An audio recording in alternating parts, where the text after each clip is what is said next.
go fucking train.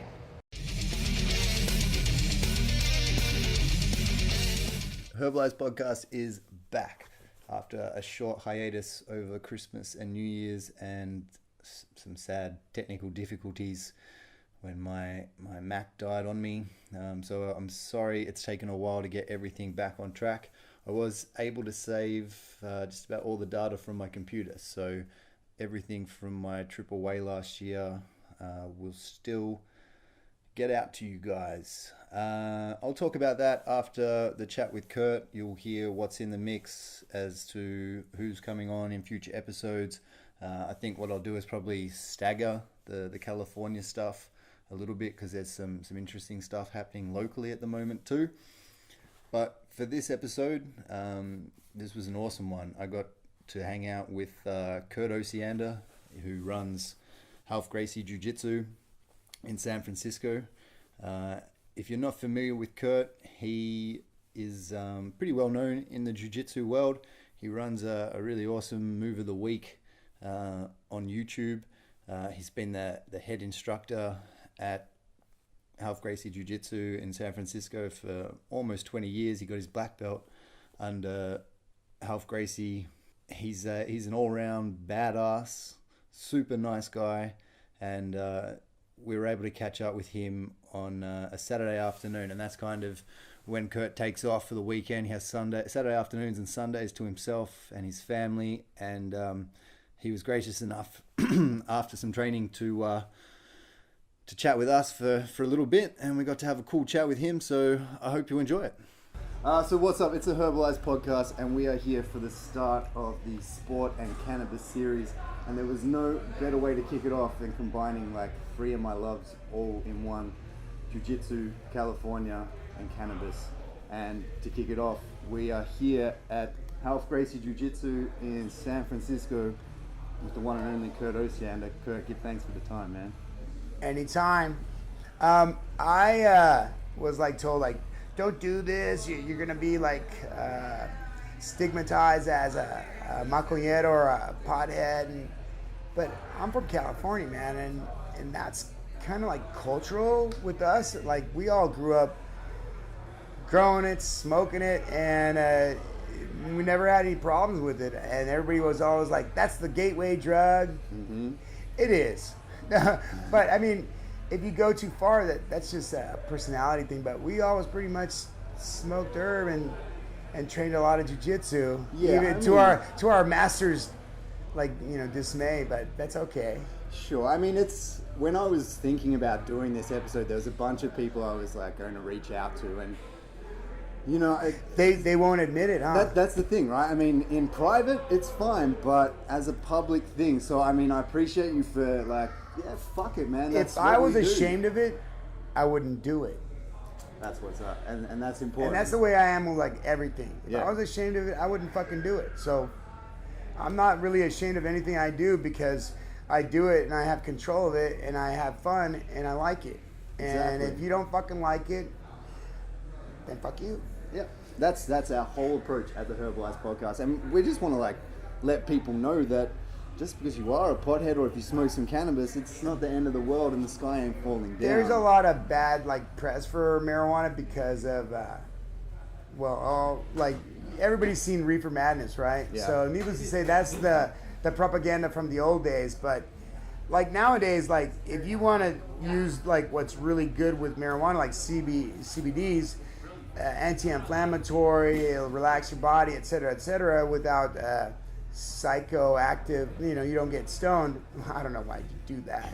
But needless to say, there's so much benefit for the veterans who are PTSD, which they're giving them I want to say what's that one that makes you sleepwalk? Fuck, I forget what it's called, but Ambien. Yeah. So they give them Ambien, or they give them fucking downers, barbiturates, and all that shit. And bottom line is I know a bunch of my friends from Mission 22 and that are PTSD, they're veterans.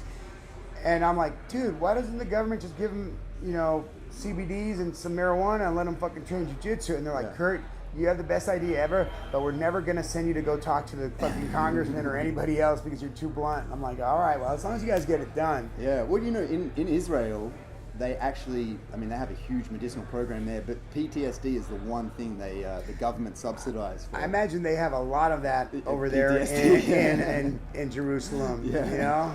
Definitely need a lot of weed over there. So, I mean, you grew up in California, so what's your first exposure to cannabis? I mean, from young? Oh my God. Okay, so we were in 4th grade, and the kickball field, you know, you fucking kicking the red rubber balls that usually smack people in the face and go ping, but we would kick it out of the yard, and it would bounce across the road and over there by the creek. And this one time, this guy was down there and he was sitting on the fence, and he like caught the ball, and we go down there and like, hey, give us our kickball. And he's like, I'll trade you one of these for your kickball. I'm like, okay. And that was 4th grade, man. It was like 4 of us, and we're like, what the fuck is that? I don't know. We go underneath the bridge, man, and we all smoked it. And all I remember is, like, as we walked out from underneath the bridge, the shadows were like so big, and, you know, everything was so green, you know. But you can, yes. And so that was my first marijuana experience, man. We all, like 4 of us at 4th grade, smoked a joint. We were like, no way. But after that, that was like, we didn't smoke for a long time until it became like a habitual thing. Yep. And then as far as Jiu-Jitsu and cannabis, was there ever a time when you're like, damn, did you smoke before you train? Yeah, Was there ever a time where you're like, man, I smoked too much before I train? Oh, there's always that. White belt through blue belt was like straight up, like a lot of times I'd come in and help you like, fuck, you look like you're Japanese, what the fuck? And then, God damn it, would you stop that? I'm like, what? You know? You don't understand, man. And he'd be like, look, if you come in like that again, I'm just gonna kick your ass. And so a lot of times I would get my ass kicked, and or sometimes come in late. If you were late, it was worse than being stoned. But if you were stoned and late, you'd get fucking sent home, and there would be no jiu-jitsu for you today. Yeah, that sucks. That fucking sucks. Then you go home and you're like, fuck. Yeah. So you figure out how to get like stoned perfectly before you get to class. Personally, like I think I owe a lot of my jiu-jitsu to cannabis. Do you feel the same way? I mean, well, it definitely, like at home, I'll sit there after I get home and I'll smoke one, and I'll be like thinking, and I'll go, oh, and I'll look at my wife and she's like, no, Mom, I'll put on the top, just put on the top. I just got to try this. And she's like, no. But yeah, definitely, I think you're creative. I think creative people are creative no matter what. You know, yeah. I really do. I don't think that drugs enhance things. Like, oh man. But I'll tell you what, white and blue belt was a lot of fucking weed and training. And then one of my guys that influenced my game a lot switched me, and then purple belt. Yeah, put him to train, please. And then purple belt was like a lot of acid. Yeah. And jiu-jitsu. And everybody's like, what? I'm all, dude, acid was not developed to spin around a fucking Grateful Dead. And they're like, no? I'm like, no, it wasn't. It was developed in the fucking 60s for fucking, our military. Well, yeah. But I mean, the idea of psychedelics in jiu-jitsu is something that, yeah, I mean, I've thought about, but I've never gotten there yet. Oh, it's really cool. Needless to say, I'm very, very flexible when on acid. And the next day, I am really, really sore. Never get tired. Dude, needless to say, I did like this year, I was like kind of bored and rebellious, like normal, but more so. Yeah. So I would like microdose before all the tournaments. And how'd you go this year, Kurt? I got first place, second place.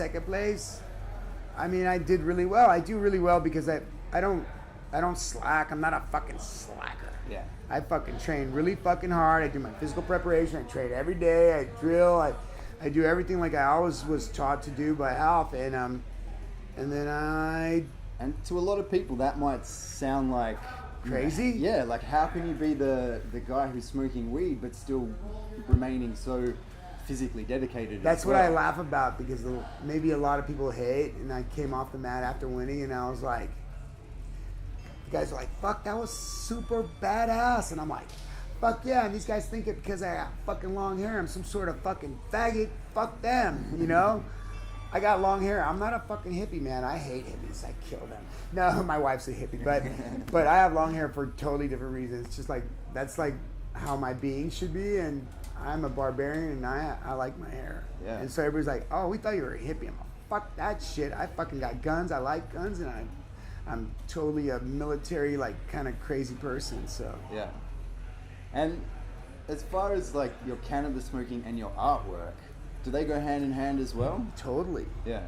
Because I mean, we're looking at some of your... I'm going to go home and I'm going to get a cheesesteak and smoke a fatty and sit down and paint a lot of stuff that I've got sitting on my desk that I don't have time for. And Saturday and Sundays when I do like what I like to do. Yeah. I'll do art, I'll play music, and shoot my bow in the backyard to scare the neighbors. Yeah, that's I what's up. love to scare the neighbors. So, what do you think it is about Jiu-Jitsu and cannabis that kind of, they're very hand in hand, you know? I think there's a lot of Jiu-Jitsu that guys that smoke weed. There's the whole subculture, which is like Jiu-Jitsu, weed, surf, skateboard, snowboard, tattoos, heavy metal. It all fucking kind of ties in together, and that's what I've been like totally into my whole fucking life, and I'm not gonna change because those are all like really cool things. What's funny, everything, it's starting to be mainstream, so now really fucking nerdy people are like, wow, that is really cool, you know, after they fucking condemned us for how many years. Right. And now they're gonna come on board, right? But otherwise, you know, the only reason marijuana has been held back for so long is because the lumber companies, Yeah, right. and the medical companies, they know that they're gonna get, we're gonna lose our profit margin. Yeah, that's all they're fucking based on. And like, I don't really give a fuck about money. Yeah, but I just always need say enough. there are people in the world that they want their cannabis from Big Pharma, and there are people that want. I mean, there's room for everybody to play. You know, as California, I'm kind of biased, but we export more weed than we keep, and we've got plenty. Yeah. And then That's everybody it. else, you know, is like, dude, can you send me this, or can you? It's like, it's true. Like, I mean, Holland has got some good weed, and for some reason they provide for a lot of South American countries because I guess it's easier to smuggle it from there or something. But right now, there's just so many people growing weed that a pound of weed is like dropped out, man. There's no money. I used to make a little bit of money on top of it, and now there's no fucking room. Yeah, I mean, I have friends who are growers, and I've got some friends. Yeah, you hear the same thing over and over, but. You know, hopefully with the recreational and Prop 64 passing, there'll be enough money. This is what I foresee, and this is what I heard a long time ago, that Marlboro had a packaging for marijuana cigarettes, and that the government will take it over because they finally realized the lucrative amount of money that it is. Now, if you want to fucking save the rainforest, grow a bunch of fucking weed and make paper and whatever else you want out of fucking weed. But That's it. then the lumber companies are going to be like, look, we have to assassinate everybody who is going to take our money from us, right? So the one thing I always ask people is, when you get home, you get your cheesesteak, you got your fatty, you get your paints out, what's going on the stereo? Oh, I'll put all kinds of diverse stuff. Like, What's like top couple of tunes to like light up and listen to? I'll put on like some old school metal, like Pantera or Iron Maiden, or go back a little bit further, like Saxon, or fucking, oh man, some good old Motley Crue, like the first album. Or I'll put on good rap music, which is like 96 and before. That's what's up. Not anything that is playing now, which is all dog shit. Or classical music. I like Italian opera and I like classical music. My mom is really, really diverse, and everything's, man, Kurt's a barbarian, just listen to this. But I actually, like, I'm just a really violent nerd.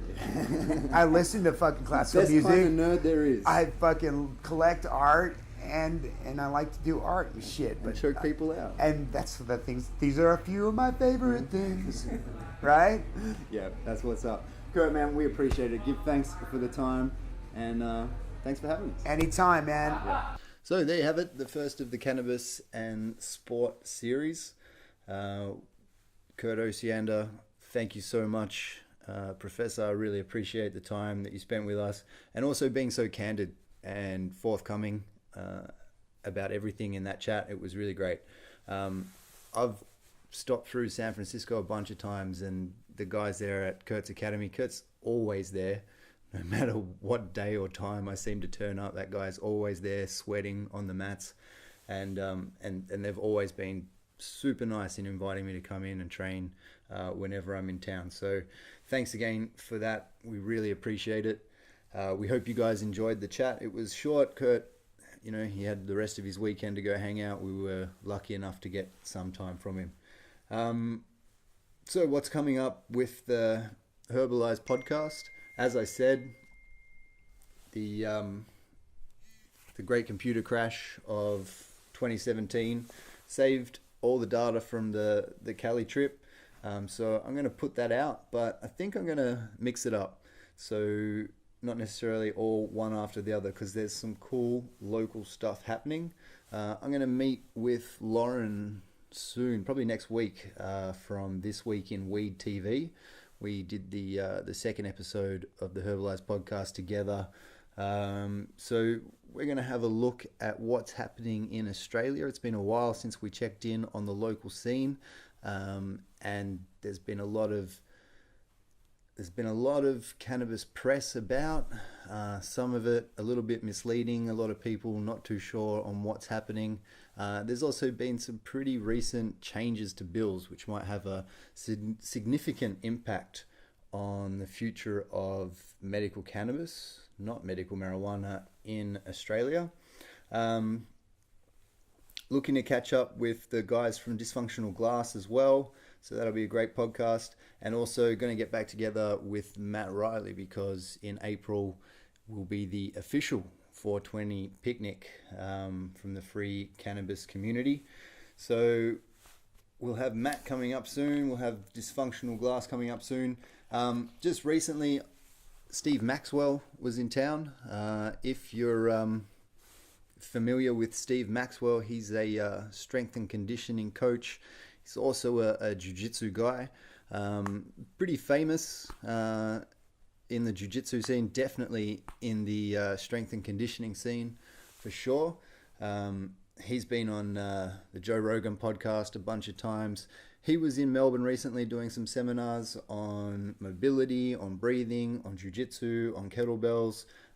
So we got to catch up with Steve, who is by no means a big cannabis user. But what's interesting about Steve is that he never really started to mess around or experiment with cannabis until he was in his 60s. So stay tuned for quite possibly the next episode with Steve Maxwell. And be sure to check out all of our web links. We're back in action again. The Instagram, the Twitter, the Facebook. It's all going to happen. We're going to have a 710 followers competition coming up on the Instagram page too. If there's anybody out there that wants to add some swag to the prize, I'll be putting some stuff out through our Instagram and other social media outlets. So keep your eyes peeled to them. Before I get out of here, it's just time to do the shout outs, the Herbalized crew THC shout outs. So I have to big up my friend Jesse I from Chant Down Sound. He runs the More Fire Dance, which is going to be, well, it's a little bit undecided as to where it's going to be, but if you're listening to this one and you can make it to the April dance, second Saturday, New Guernica in the city, that is celebrating 16 years of More Fire running their monthly dance here in Melbourne City. Top ranking, the vinyl repress specialist, wherever you are in the world, my brother, big up yourself. All the family at Leverage Jujitsu. Those guys are located in Thomastown. They are Pedro Sour Association. If you're living out in that area and you're looking for some legitimate Gracie Jujitsu, those are the guys to go see. Check out their website. All the links for the shout out guys, the THC crew, will be in the episode notes. Blazed Australia, my friend, you got to go over and check that guy out. He's got an amazing range of slaps, stickers, shirts, the whole lot. The podcast, my brother Heavy Days, putting out amazing content time after time again over there. Check him out, listen to him. Together here in Australia, we have the cannabis side of podcasting covered. Ozbox bi-monthly, hoping to see you guys get back in the action this year because I really enjoyed getting a slice of that box last year. Big ups to the Medicine Man crew doing the thing. Cushberry Farms, loving it, stepping it up time after time. Big ups to the Smoke Dream team here in Melbourne City. Those guys have the best selection of vapes and dry herb vapes, oil pourers, and papers you're going to find anywhere in Melbourne. Stay herbalized. If you're a weed head and you can get some off. Yeah, I've got no problem with that. And I love that, man, because they're like, there's a bunch of weed heads that they want to admit it. And I'm like, they're fucking gay.